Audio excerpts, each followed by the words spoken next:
नमस्कार मित्रांनो, माझं नाव आहे भालचंद्र. मराठी ज्योतिष कट्ट्यामध्ये आपल्या सर्वांचं स्वागत आहे. आजच्या व्हिडिओमध्ये आपण चर्चा करणार आहोत प्रेमविवाहामध्ये 2 राशी असतील पैकी एका व्यक्तीची रास कन्या रास असेल आणि दुसऱ्या व्यक्तीची तुळ रास असेल तर त्यांचं जे वैवाहिक जीवन आहे हे नेमकं कशा प्रकारचं असेल. वैवाहिक जीवनामध्ये येणाऱ्या वेगवेगळ्या त्रासांना किंवा संकटांना किंवा अडचणींना सामोरं कसं जायचं, दोघांनी एकमेकांना समजावून कशा प्रकारे घ्यायचं, दोन्ही राशीचे जे व्यक्तिमत्व आहे त्यांच्या इच्छा, अपेक्षा आणि जीवनाकडे बघण्याचा दृष्टिकोन हा नेमका कशा प्रकारचा असतो आणि जर का कॉम्प्लेक्स जास्तच येत असतील तर नेमकं काय करायला हवं, या सर्व संदर्भातली खुलासेवार चर्चा आपण या व्हिडिओमध्ये करणार आहोत. आपलं हे जे चॅनल आहे मराठी ज्योतिष कट्टा, या चॅनलद्वारे मेष राशीपासून ते मीन राशीपर्यंत सर्व ज्या 12 राशी आहेत या सर्व 12 राशींचे प्रेम विवाह आणि किंवा त्या संदर्भातली जी चर्चा आहे ही आपण येणाऱ्या व्हिडिओमध्ये करणार आहोत. तर आजच्या व्हिडिओमध्ये आपण चर्चा करणार आहोत तुळ राशी, कन्या राशीचं आणि जी तुळ राशी आहे त्यांचा प्रेम विवाह नेमका कशा प्रकारचा असेल. तर सगळ्यात पहिल्यांदा आपण कन्या राशीबद्दल माहिती घेऊ आणि नंतर त्यांचं व्यक्तिमत्व, त्यांच्या इच्छा, अपेक्षा, आकांक्षा याबद्दलची चर्चा करू.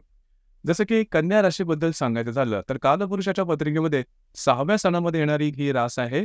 या राशीचा जो स्वामी आहे तो बुध आहे, स्त्री स्वरूप रास आहे. या राशीचं जे तत्व आहे ते पृथ्वी तत्व आहे आणि ही जी रास आहे ही द्विस्वभावाची रास आहे. कन्या राशीबद्दल सगळ्यात पहिली आणि महत्वाची गोष्ट लक्षात येते ते म्हणजे त्यांचं बोलणं, त्यांची वाणी, त्यांचं कम्युनिकेशन स्किल हे अतिशय उत्तम असतं. भाषेवरती उत्तम प्रकारचं प्रभुत्व हे या कन्या राशीचं दिसून येतं.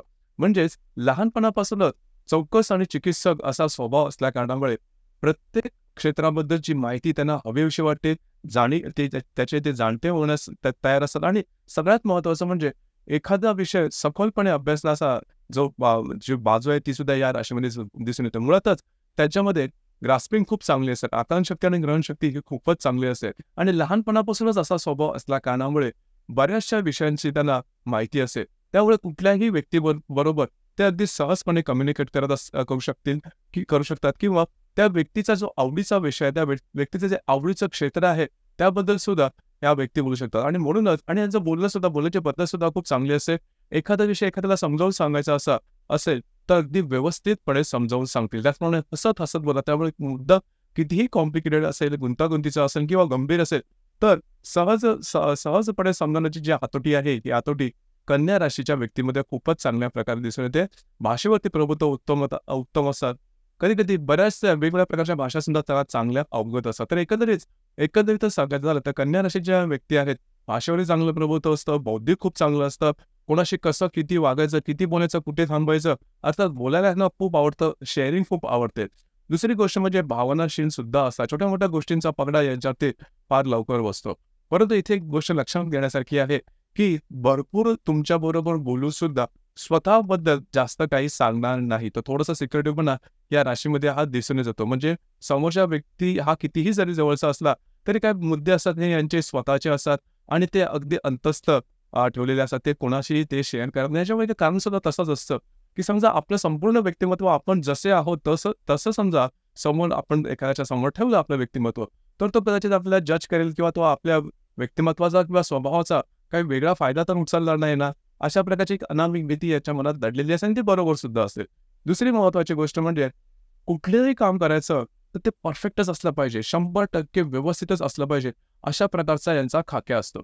आणि त्यामुळे होतं काय की कुठलीही गोष्ट समजा करायची असते, साधं डिसिजन जरी घ्यायचा असला तरी सुद्धा वेळ लावतील, खूप वेळ लागतील. एखाद्या गोष्टीबद्दल किंवा एखाद्या व्यक्तीबद्दल सखोल माहिती घेतील. अगदी साधं सरळ उदाहरण द्यायचं, पिकनिकला समजा कुठे जायचं असेल तर पिकनिकचं ठिकाण कुठे आहे, काय आहे, ते सिक्युअर किती आहे, त्याचप्रमाणे तिथे सोयीसुविधा किती आहे, तिथे जाण्याचा खर्च किती आहे, येण्याचा खर्च किती आहे, तिथे आपल्याला मिळणाऱ्या अमेंडमेंट किती आहेत किंवा सगळ्याचा अगदी सखोलपणे विचार करतील. आणि सगळ्यात महत्त्वाचं बिनधास्तपणा, बेफिक्रीपणा, बेधुंदपणा आणि मनोमोकळेपणा या गोष्टींचा थोडा अभाव हा या कन्या राशीमध्ये दिसून येतो. परंतु जे काय करतील ते परफेक्ट आणि व्यवस्थितच करतील. त्यांनी एखादं काम हाती घेतलं तर ते व्यवस्थितच पूर्ण करतील. दुसरी महत्वाची गोष्ट म्हणजे तब्येतीबद्दल खूप कन्सर्न असतात. तब्येतीबद्दल ह्याला खूप काळजी असते स्वतःच्या. म्हणजे आरोग्याच्या संदर्भातले छोटे काय म्हणजे खाण्यापिण्याच्या सवयी जरी तुम्ही बघितल्या तर ते एकदम मोजून मापून तोलून मापून करणारे असतात आणि प्रत्येक गोष्टीबद्दल जागरूक असतात. अलर्टनेस हा या राशी एवढा इतर कुठल्याही राशीमध्ये दिसून येत नाही आणि अलर्टनेस असल्यामुळेच दुसऱ्या ती सहजपणे विश्वास ठेवणं हे या राशीला तेवढं जमत नाही. ही गोष्ट थोडी महत्त्वाची आहे आणि थोडी वेगळी सुद्धा दिसून येते. त्याचप्रमाणे मगाशी सांगितल्याप्रमाणे बौद्धिक चांगलं असतं. त्यामुळे या राशीच्या ज्या व्यक्ती असतात त्यांना वेगवेगळ्या क्षेत्रामध्ये त्या पुढे जाऊ शकतात. खास करून अकाउंटन्सी किंवा एज्युकेशन किंवा अशा प्रकारे किंवा ज्या ठिकाणी मार्केटिंग फील्ड आहे, हॉटेल इंडस्ट्रीज आहे. तर अशा प्रकारच्या इंडस्ट्रीमध्ये किंवा क्षेत्रामध्ये ज्या व्यक्ती असतात ज्या सहजपणे पुढे जातात. कम्युनिकेशन स्किल जास्त चांगलं असं मगाशी सांगितल्याप्रमाणे प्रॅक्टिकल असतात. पैसे कुठे कधी कसे खर्च करायचे या संदर्भातले नॉलेज हे त्यांना खूप चांगलं असं व्यवहार ज्ञान खूपच चांगलं असतं आणि उपजत ते असतं. प्रॅक्टिकल नॉलेज यांना खूपच चांगल्या प्रकारचं दिसून येतं. मात्र इथे एक गोष्ट आहे की कन्या राशीच्या ज्या व्यक्ती आहेत त्यांना जे अंगमेहनतीची कामं आहेत ती तेवढीशी जमत नाही किंवा त्यांना ती करता येत नाही. लवकर दमतात, लवकर मलूल होऊन जातात. मात्र बौद्धिकतेच्या संदर्भातली जी काही कामं आहेत किंवा ज्या ठिकाणी बोलणं जास्त महत्त्वाचं आहे त्या अशा प्रकारची कामं ही यांना खूप आवडतात किंवा अशा प्रकारच्या क्षेत्रामध्ये ते खूप पुढे जाऊ शकतात. आता यावरून तुम्हाला साधारण समजलेलं असेल की कन्या राशीचं जे व्यक्तिमत्व आहे हे नेमकं कशा प्रकारचं असतं. आता आपण चर्चा करणार आहोत तुळ राशीबद्दल. तुळ राशीबद्दल सांगायचं झालं तर कालपुरुषाच्या पत्रिकेमध्ये 7व्या स्थानात येणारी ही रास आहे, पुरुष रास आहे. या राशीचा जो स्वामी आहे तो शुक्र आहे. या राशीचं जे तत्व आहे ते वायू तत्व आहे आणि चर स्वरूप ही रास आहे. सगळ्यात बॅलन्स अशा प्रकारची ही रास समजली जाते. म्हणजे या राशीमध्ये सर्व प्रकारचे जे गुणधर्म आहेत ते अतिशय उत्तम प्रकारे दिसून येतात. म्हणजेच या राशीमध्ये जी मेषेची जो कार्यशक्ती आहे ती चांगली दिसून येते. वृषभेची जे बोलणं आहे, बोलण्याची जी पकड आहे ती चांगली दिसून येते आणि जे माधुरी आहे हे वृषभ राशीतलं या तुळ राशीमध्ये दिसून येतं. मिथुन राशीचा जो एक छोट्या मुलासारखा जो स्वभाव असतो, इनोसन्स असते ते दिसून येतं. कर्क राशीचे मायावी बुद्धी, मायावी जी मानसिकता असते तिथे माया करणं हा सुद्धा भाग या तुळा राशीत दिसून येतो. त्याच्यामुळे कर्क आणि सिंह राशीचा जो बिनधास्त किंवा लिडरशिप दिसून येते. कन्या राशीचे बौद्धिक बोलणं दिसून येतं.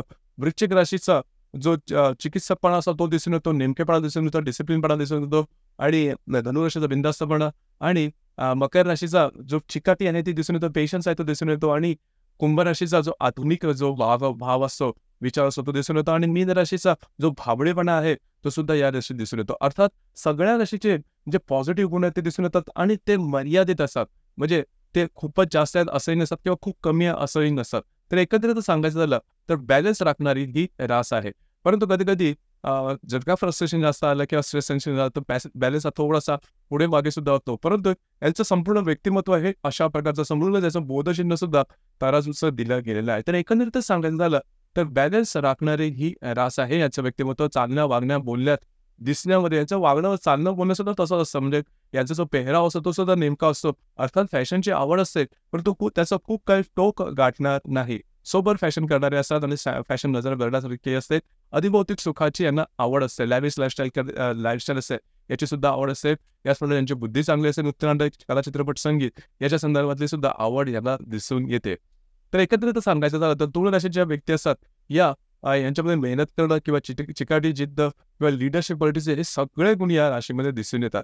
मग समजा कन्या राशीची व्यक्ती आणि तुळ राशीची व्यक्ती परस्पर प्रेमविवाहात आली तर लक्षात घ्या, प्रेमविवाहात येणं तसं सोपं असतं कारण तुळ राशीच्या व्यक्तींना भिन्न लिंग व्यक्तीप्रतीचे आकर्षण असतं ते उपजतच असतं. विवाहानंतर तो विवाह कसा टिकवावा, वैवाहिक जीवनाचा आनंद कसा घ्यावा हे महत्त्वाचं असतं. इथे 2-3 गोष्टी आहेत थोड्याशा लक्षात घेणं गरजेचं आहे. जसं की कन्या राशीचा जो चिकित्सकपणा आहे किंवा समोरच्यावरती विश्वास न ठेवण्याची जी वृत्ती आहे किंवा कधी-कधी कन्या राशीची जी व्यक्ती असते ती समोरच्याची सगळी माहिती घेते, कुठे गेला, काय केलं, कसं केलं आणि त्याबरोबर जे प्रॅक्टिकल प्रश्न असतात ते पण असतात. म्हणजे किती खर्च आला, कसा खर्च आला, किती खर्च करायला नको हवा, सगळी सूत्र स्वतः अशी चौकशी केल्या गेल्यामुळे थोडंसं अविश्वासाचं वातावरण तयार होतं.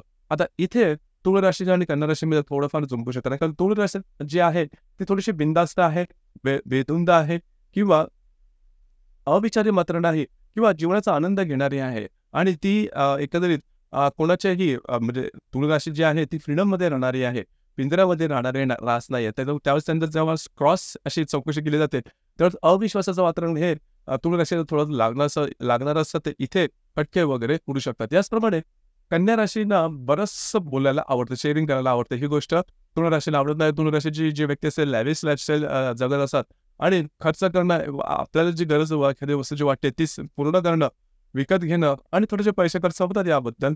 तर ही जी गोष्ट आहे ही गोष्ट सुद्धा कन्या राशीच्या व्यक्तींना आवडत नाही. दुसरी महत्त्वाची गोष्ट म्हणजे तुळ राशीच्या व्यक्तीमध्ये थोडासा जो इगोचा प्रॉब्लेम असतो तो दिसून येतो. कन्या राशीमध्ये जसा इगो वगैरे असा काय मोठा प्रॉब्लेम नसतो आणि कन्या राशीच्या व्यक्ती आहेत या थोड्याशा इमोशनल आहेत. तर कधी-कधी तुला राशीच्या व्यक्ती आहेत त्याचं जे वागणं आहे ते ॲरोगंट असू शकतं आणि तो जो काटेरीपणा आहे हा थोडा कन्या राशीच्या व्यक्तींना बोचू शकतो. तर या गोष्टींकडे थोडंसं लक्ष देणे गरजेचं आहे. अर्थात या गोष्टी आहेत, या गोष्टी तशा पाहिल्या तर तुम्ही त्याच्यावरती कंट्रोल करू शकता किंवा त्या प्रमाणात आणू शकता. महत्त्वाचं म्हणजे तुमचं जो वैवाहिक जीवन आहे ते अतिशय व्यवस्थित राहणं गरजेचं आहे आणि वैवाहिक जीवन जर का तुम्हाला व्यवस्थित राखायचं असेल कुठल्याही राशीला तर तुम्हाला ॲडजस्ट करणं गरजेचं आहे. जर तुम्ही ॲडजस्ट व्यवस्थित करत असाल तर वैवाहिक जीवनामध्ये फारसे प्रॉब्लेम येत नाही. या व्यतिरिक्त जर का प्रॉब्लेम कॉम्प्लिकेशन येत असेल तर तुमची जी कुंडली आहे ही पाहणं थोडंसं गरजेचं ठरू शकतं. कारण आपण जे पण तुमच्या क्वालिटीज किंवा गुण अवगुण जे सांगितले ते फक्त नाही फक्त चंद्र राशीवरून. प्रत्येक कुंडलीमध्ये चंद्रा व्यतिरिक्त सुद्धा बाकी 11 ग्रह वेगवेगळ्या राशीत असू शकतात, वेगवेगळ्या नक्षत्रात असू शकतात आणि त्याचे परिणाम सुद्धा वेगवेगळे असू शकतात. तर तुमची जी कुंडली आहे ही कुंडली पाहून त्या संदर्भात बरंच काही मार्गदर्शन करता येऊ शकेल. तर मित्रांनो हे होतं प्रेमविवाहामध्ये कन्या आणि तुला असेल तर त्याचा जो प्रेमविवाह आहे हा प्रेमविवाह नेमका कशा प्रकारचा पुढे जाऊ शकेल या संदर्भातली चर्चा. आपल्याला हा व्हिडिओ कसा वाटला, आपण त्याचा अनुभव कशा प्रकारे घेतला नक्की कळवा आणि आपले जे चॅनल आहे मराठी ज्योतिष कट्टा हे सुद्धा लाईक शेअर आणि सबस्क्राईब नक्की करा. धन्यवाद.